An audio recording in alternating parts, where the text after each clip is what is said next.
Welcome to Returned to Honor, guiding members of the Church of Jesus Christ of Latter-day Saints to declare with confidence, I have recovered and returned to honor through faith, repentance, and a confident testimony in the atonement of Jesus Christ. Welcome everyone to Returned to Honor. My name is Judd. I love coming and presenting these concepts and ideas to you, especially today. I'm recording this on Independence Day, the 4th of July here in the United States, and as I was contemplating what to do, this really came out as a perfect correlation. We're celebrating freedom here and the birth of our nation, and in Alma 43, where I was just in the last video and where I want to spend time today, we're looking at a fight and a battle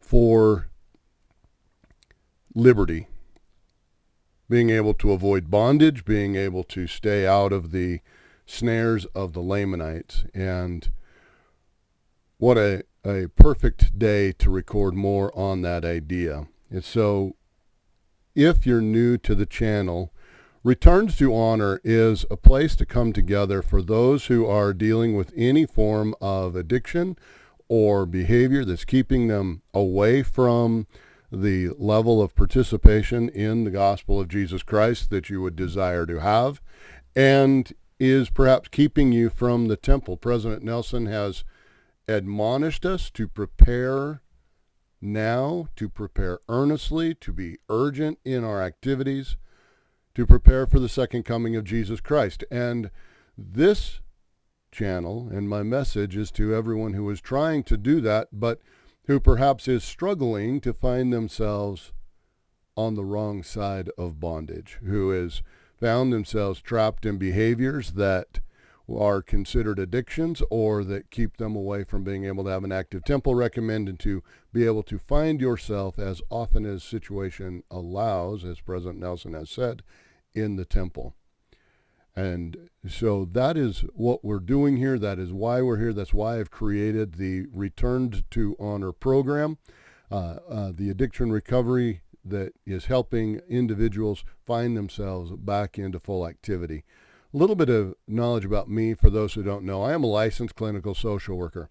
I have been working in the process of change and helping individuals transform and transition their life since '96.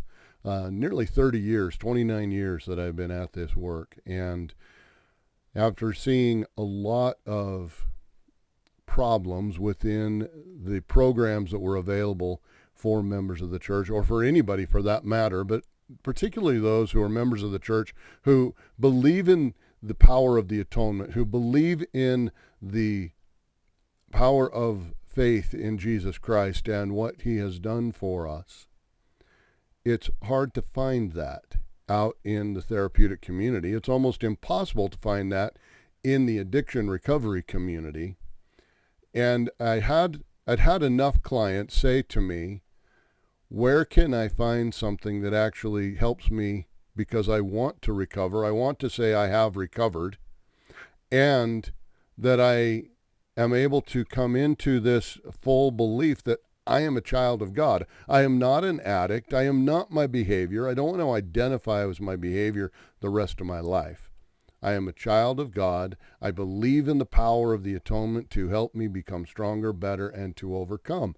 And I said, great, let's build it. And that's what I've done. And that's what I've done in my career, really has been the focus of all of it. And so what I talk about here, and for those of you that are subscribed, thank you. I would love to see this channel grow and become more and more what it is. And then I have an active program of change and a lot of resources at my recovery program that I do online, and there will be a link to that in the description section.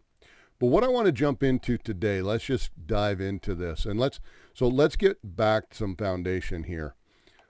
Let me change the screen so you can see. Okay, here we are. Let me shrink me just a little bit. This comes from October 2017 General Conference Address from President Nelson, the Book of Mormon. What would your life be without it? And in this, he gives us this incredible promise. And this is why I keep coming back to the Book of Mormon whenever I can. But also, I want to talk about why I'm coming back again to Alma 43, even though I just did an episode on this. So, my dear brothers and sisters, I promise that as you prayerfully study the Book of Mormon every day, you will make better decisions every day. Now, if we could just stop right there, that would honestly be enough as far as a promise from the prophet. He gives us a formula, and I love it when the general authorities, in particular, when the prophet gives us a formula for how to change. I promise. Now that's incredible.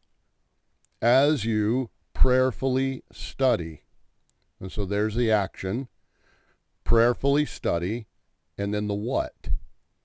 The Book of Mormon. Okay? How often? Every day.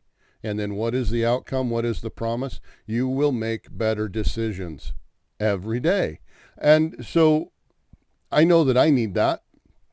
I've taken that to heart. I need to make better decisions every day.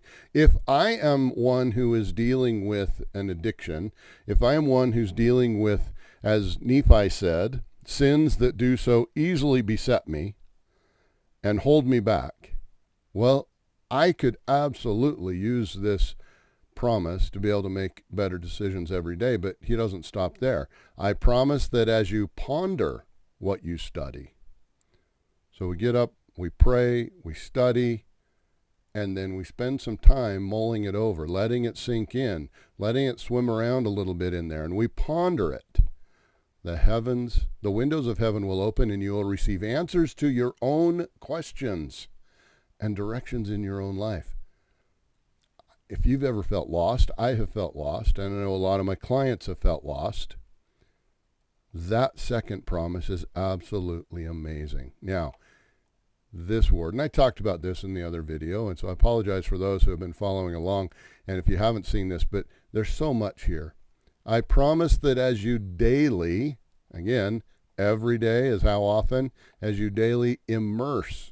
Now we're not just studying, and we're not just pondering, we're immersing ourselves in the Book of Mormon. You can be immunized against the evils of our day. What a promise. What an absolute. And now, when I heard this back in 2017, I probably thought, oh, I should really start, I should do that. That'd be really great. Did I? Not as well as I should. Now, I'm really taking this to heart because I need this. In my own life, I need this. As I work with clients, I need to have the windows of heaven so that I know what to say in the middle of a session. I need to be immunized against the evils of the day because they are everywhere. Now here's an amazing, for those of us who are dealing with addictions, who are battling addictions, who have found ourselves trapped in that bondage, even the gripping plague of pornography or other mind-numbing addictions. Now, just for reference and clarification, let's talk about that real quick. I define an addiction as any compulsive behavior. Compulsive meaning I've lost my will. I no longer have agency to choose. It is compulsive. I do it without thinking. Any compulsive behavior with immediate reward, but has destruction, long-term destruction as the outcome. Now, maybe that destruction is I've lost connection to the Spirit. Maybe that destruction is I don't have the feeling inside of worth, of value. Maybe that destruction is it's impacting my relationships. Maybe that destruction is it's impacting my health, my physical, my mental, my emotional health. Destruction is such a broad definition, but that is what an addiction is. It is a compulsive behavior, one that I have lost my agency to say no to. I don't even have to think about it. That gives me immediate reward, but leads to destruction. Now let's jump over here and think celestial. I want to keep building on this because I hadn't scrolled down to my bookmark yet.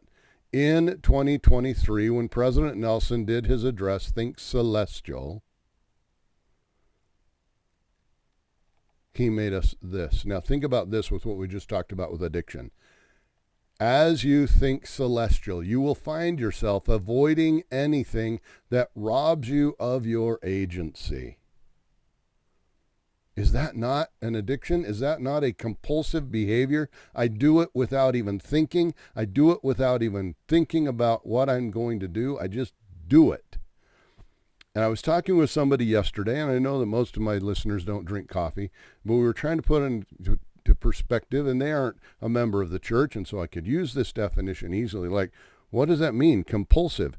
Compulsive meaning the night before, I make sure that there's coffee in the coffee maker. And not only that, I bought a coffee maker that has an automatic setting that it's going to start making that coffee at 6 in the morning because I want to be able to get out of bed and without even thinking about it, walk straight to the kitchen and get my coffee. Now, maybe that's the Diet Coke for you. Maybe that's rolling over and grabbing your phone immediately when you wake up without even thinking. You just instantly go to social media or check to see what texts came in or emails came in overnight, or you don't even know what you're doing, but you have to grab your phone. Your phone has become such a part of you that when you lay down to bed at night, you don't even put it down or leave it in the other room to where you can have time with your partner, because it's such a compulsive thing that you're lying there side by side, and instead of talking to each other, and this is a major problem in relationships because we've lost connection. Pillow talk has died, and it's a real problem inside relationships. So where is the destruction? My relationships are suffering because I can't put my phone down. Or as I was talking with a client yesterday and working through this, he's like, where is the sacrifice that I have to make? It's in my time. Because he spends so much time surfing this and reading that and investigating this or that or the other, that he doesn't daily read the Book of Mormon. But yet he wants to overcome his addiction. And so he's trying to take that promise to heart. So you find yourself avoiding anything that robs you of your agency as we begin to think celestial, as we read the Book of Mormon daily. That's why that promise is so incredibly important. This is liberty. This is freedom. This is why I wanted to talk about this today on Independence Day, because it is so powerful. Any addiction, be it gaming, gambling, debt, drugs, alcohol, anger, pornography, sex, or even food, offends God. Why? Because your obsession, your compulsion, becomes your God. How many times have you laid down, or instead of saying prayers in the morning, you picked up your phone and you've gone to the object of your obsession and you forgot to say prayers? Or you're tired, you lay down on your bed, and maybe I'm speaking for myself here, and instead of saying my nightly prayers and thanking God for everything that I've done that day and that day and blessed with that day, I dive onto my phone and I watch a YouTube or I watch a Netflix, and the next thing you know, I'm falling asleep. I haven't talked to my wife and said anything to her. We didn't cuddle anymore because I'm staring at my phone, and I didn't touch base with God. My device has become my obsession, and it has become my God in the fact that I'm no longer going to God. And those are the things that keep us from reaching and finding that happiness. That's what's keeping us from being prepared for the second coming of Jesus Christ. So I want to jump with that in mind. Let's talk about what I talked about with the client yesterday, because it was so amazing. Alma 43 again, let's talk about verse 8. Now this is immersion. This is what he means when he says, if you will daily immerse yourself into the Book of Mormon. I've talked about Alma 43 and explored this in another episode, but here we are again because there's more to get out of it. If I have immersed myself in, I've gone so deep and I keep going in that I'm able to glean out more. It may take me 2 years to get all the way through the Book of Mormon, but fantastic if I am diving in and pulling out of every verse all that's there. And so in verse 8, remember, well, not remember, but let me share this idea with you. Here in verse 8, I want you to think about this when it talks about he or the Lamanites. He here is talking about Zarahemnah, the leader of the Lamanites. And if you will turn that and put in my compulsion, my addiction, my obsession, that my obsession might usurp great power over me. Also, that my obsession might gain power over me by bringing me into bondage. Is that not the very essence of being robbed of our agency? It is, and that's what an addiction is. So what we're reading here is a story about a group of people, or an individual, if we will just put it into us, who are battling for their freedom against an addiction. It is so powerful and it is so rich, and it's just right there. So let's immerse ourselves a little bit more. We're going to go into this deeper in another episode because it's really important that we do. And now the design of the Nephites. They knew very well what their design was, their goal was, why they wanted it. I talk about it as they knew their so I can. Because somebody's going to come up to you and you're like, oh, you're working on that, so what? No, I'm working on this so I can.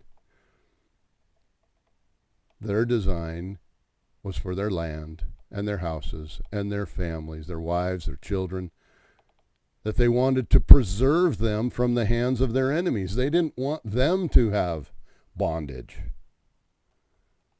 They might preserve their rights and their privileges, their liberty, their freedom, their agency. They were fighting for their liberty so that they might worship God, capital G. Not the secondary God that I think Celestial talked about here, not this God, but God our Father. So very clearly in this chapter, it lays down a very important foundational thing. We have to know what we're fighting for. It's not enough to just say, I want to be over this addiction. I don't want to be an addict anymore. I don't want to be in bondage to this thing anymore. Because eventually we have to get in and say, because I want this instead. To just say, I don't want to have an addiction anymore. I don't want to be bound by this anymore. And somebody's like, yeah, so what? We all do. What's the big deal for you? And these are all things that I've heard. If we cannot come back and say, because I want my liberty, I want all of my rights and privileges, whether that's socially, because there's legal stuff going on, or whether that's religiously, and I have my temple recommend and I can go to the temple. I want all my rights and privileges. I used to tell people when I was working in the treatment program, and we were talking about this idea, and I didn't think I was going to go this deep into it, but here we are. I would have them raise their hand and say, how many of you have a goal to become sober? And we were a 30, 60-day program. Sometimes we could get 90 for somebody, but usually it was 30 to 60 days, 45 obviously being the average. But, excuse me, the majority of them, when I'd be teaching group, and I would ask that question, and I would ask, how many of you are here because you want to be sober? And the majority of them would raise their hand and say, fantastic. How many of you have been here longer than a week? And a certain number of them would raise their hand because they'd been there longer than a week. I said, have you used since you've been here? No. Are you sober yet? Most of them were still doing some detox because most of them would take a pretty powerful dose of whatever drug they were, on just before they walked in the door. And I say, okay, how many of you guys have been here 2 weeks? And that group would raise their hands and said, okay, have you used since you've been here? And they would, say, no, we haven't used. Excellent. Your last drug test, was it clean? Yeah. Do you have any withdrawal symptoms still? Active withdrawal? I mean, there's always the post-acute withdrawals that go on for quite a while. But they would say, no, I'm feeling pretty good. I said, okay, are you sober? And they would have to think about that. Because if all they wanted to do was be sober, then they had met that goal. That, so what? You're going to rehab, so what? Well, I want to get sober. Well, cool. 2 weeks in, your body's showing that it's out of your system. You're not showing any active withdrawal symptoms. You met your goal.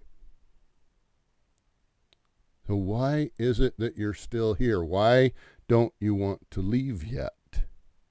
And then we would start talking about the true desire. If we do not know our true desire and what it is that we're truly working for and why it is that we want to change, we are not going to have the energy to fight against the enemy that wants to bring us into bondage and usurp great power over us. It has to be more than just, I want to get sober. Because people will ride that yo-yo for a long time, but it's only when we know what sobriety means. It's only after we have identified what it is that I get when I overcome and I'm out of bondage. That's when we're truly able to fight for something. Yeah. I want to jump down in this, and I want to leave with this. I want to close with this because I didn't think we were going to spend that much time there. But here, let's go back to Alma 43. Let me grab this one instead.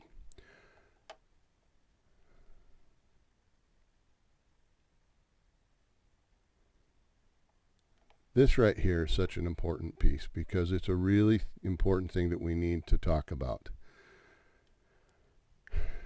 Talking about the people of Ammon who had pledged that they would never again take the life of another individual. They would rather die than fight. And so in order to help them so that they could keep that, the Nephites, in a huge sacrifice, they gave them lands for their inheritance. And I asked a client just yesterday, I said, what are you willing to sacrifice in order to achieve the goal that you say you want to achieve? What do you have that you're able to sacrifice, so that you're willing to give away in order to obtain this freedom that we're working on? And as he pondered it and he thought about it, he said, the only thing that I truly have is my time and what I choose to do with it. And how I choose to spend even 15, 20 minutes of my time when I'm not at work, when I'm not with my wife, when I'm not, He has a child, a brand new child. And he said, my time is incredibly precious to me, and it is the one thing that I have absolute control over that I could give away.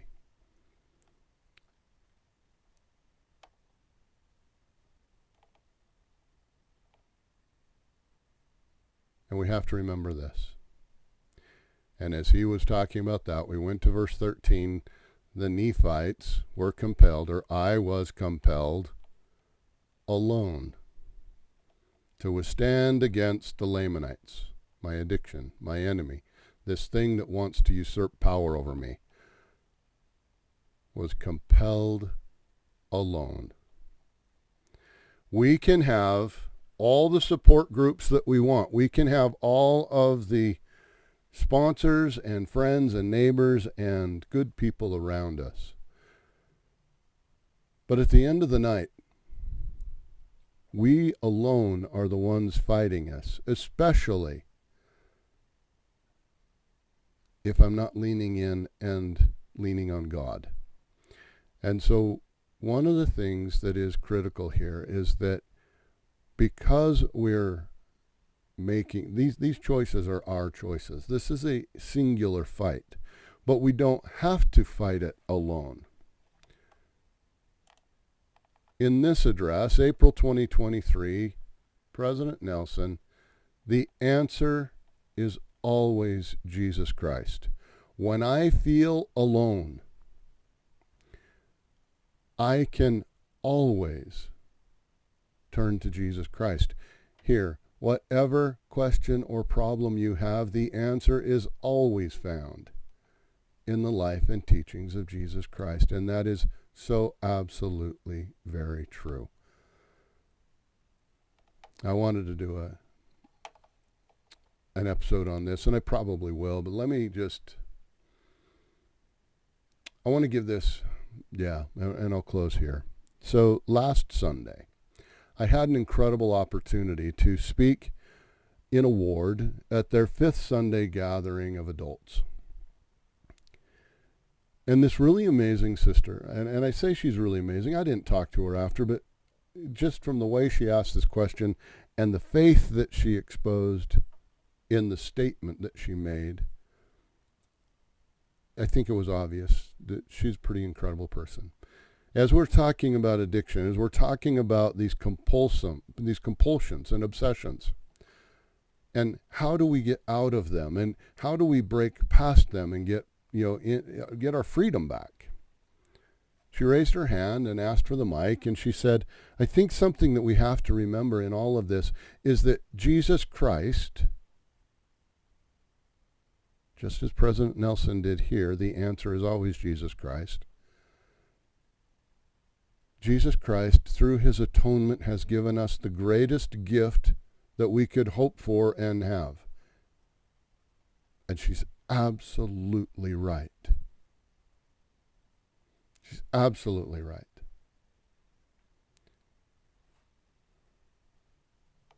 Until it doesn't work. Until it doesn't work. And that's where this is so important. President Nelson here gave us a really important clue. If my obsession here, because your obsession has become your God,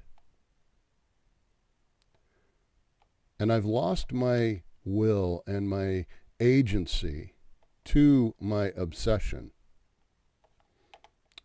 Forgot to share my screen. Let's come back over here. Because of my obsession, get out of there. Because of my obsession, I've lost my agency, and my obsession has become my God. Turning to the Savior and looking to the atonement becomes very difficult. And so when I am feeling very alone, as here in verse 13 of Alma 43, the Nephites were compelled alone to withstand against the Lamanites, their usurpers. it is very difficult for me in that moment to remember that the answer is always Jesus Christ.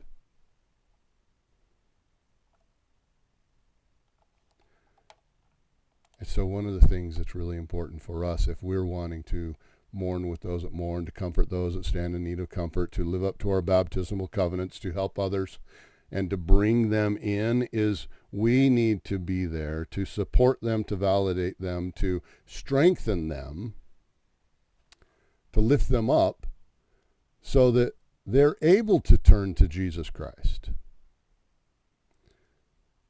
And that powerful villain shame, if it has come upon us and we find ourselves stuck and trapped in shame, then the belief that I am so inherently flawed that I am unworthy of acceptance and belonging, as Brene Brown has taught, I'm not going to go to my Heavenly Father because I am so broken, I'm so flawed, I am so far gone. He doesn't want to hear from me. How can I go to Jesus Christ and apply any effort for the atonement to cover my sins if I am so inherently flawed? He doesn't want to hear from me. Shame is the absolute destroyer of hope and faith and being able to turn to Jesus Christ. And when in our earnestness we go to that individual and just say, you know, if you just pray some more, just really have some more faith, or, you know, get in. President Nelson has promised us, we'll just read the Book of Mormon. This can happen. It won't for me. It hasn't for me. He doesn't want to hear from me. Not for me. Shame guts us from our ability to believe that the answer is always Jesus Christ and that Jesus Christ is going to be there for us.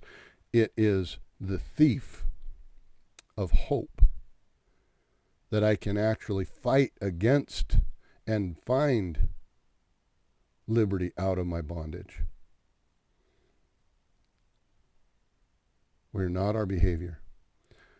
I counsel, I preach, I plead with people. Stop. Stop identifying as your behavior. You are not an addict. You're a child of God. I hate that mantra. And I have seen it destroy my clients. Good people who want to change. And they get it in their head that I'm just an addict. No. You are a child of God. And our enemy has usurped power over you and has put you in bondage with a behavior. But we never identify as our behavior. Our behavior never changes who we truly are. Now, when I can lift somebody into that reality, when we can bring somebody into that space to where they say, as Nephi, how saddened they are because of the behaviors that so easily come to him, yet I know who I trust. I absolutely love 2 Nephi 4. I have for years, but even now, more than ever, because of the power of that example. On this Independence Day,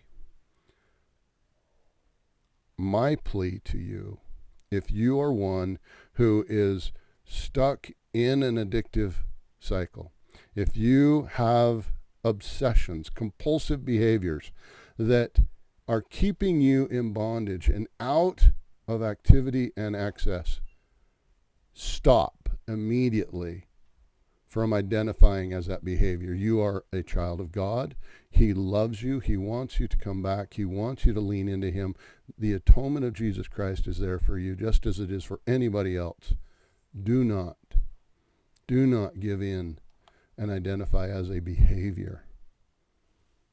And as you do that, you're going to have absolute ability to stand against it, just as in Alma 43, the Nephites stood against the Lamanites, their usurpers, and President Nelson's promise in 2017 is going to be yours.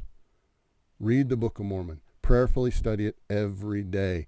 Ponder on the things that you studied so that those answers can come to you. And as you do that, you will be immunized against the gripping plague of pornography or whatever mind-numbing addiction you're dealing with, because we all have them, and we all need this promise. If you haven't yet already, go look in the description, check out the WHOP, W-H-O-P. That is where I've put my program, Returned to Honor.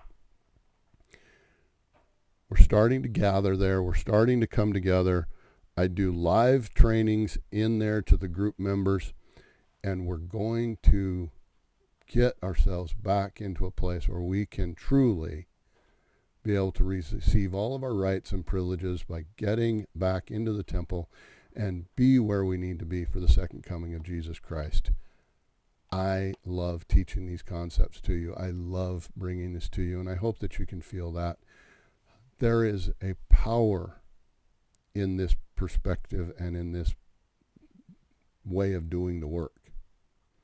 And as you'll follow along with me, I absolutely know, because I've seen it in other clients, you can break free and get out of that bondage. I look forward to coming back to you again later, and always look forward to seeing the comments and the messages that I get. Please leave me a message, send me a comment. Let's talk about what you need, and let's dive in for you. Take care, everybody.